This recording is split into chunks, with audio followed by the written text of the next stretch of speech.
So you've got a few people working from home like every other business in Australia. I think people working from home, particularly now that it's looking like it's going to be a longer term thing, are slipping into one of three mindsets. There's some people at home who are starting to feel a little bit like this. They're like, oh, I've had enough of this. Like, I can't be bothered talking to my partner, I can't be bothered talking to my kids, and I certainly can't be bothered getting any work done.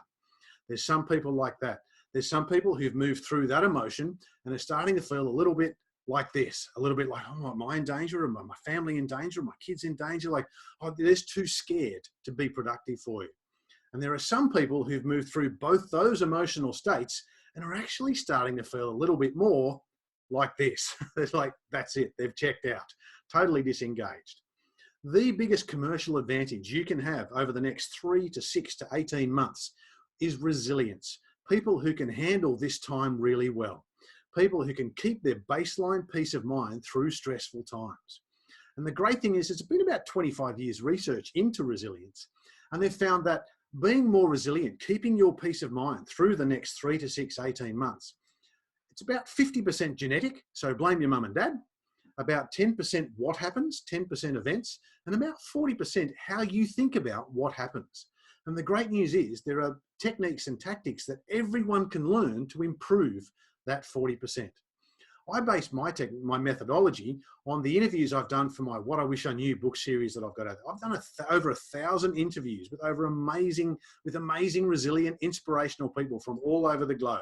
I've spoken to depression survivors, I've spoken to cancer survivors, I've spoken to World War II survivors, I've spoken to 9/11 survivors, I've spoken to a Buddhist nun who works with prisoners on death row in Los Angeles. And when you speak to that many people, they all say a life well lived actually boils down to this: do pain well.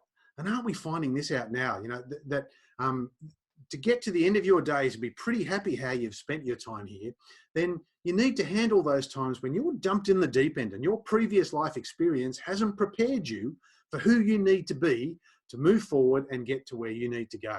And the key to that, according to everyone I've spoken to in my book series, is this: fear less. Get out of those inbuilt fear responses that are, blocking us from making our best decisions and blocking us from being productive. So in my Change Without Fear session, I lead your people through my fear less methodology. I'll have a chat with you beforehand. We'll have a thorough briefing and we'll work out what parts of it your people need the most. And I'll help them work out how to get through those inbuilt fear mechanisms that are holding them back, do pain well, and set your business up to thrive in the current environment when everyone's working from home, and be really set up to really move forward in a productive way when business gets back on track. Look forward to speaking to you soon.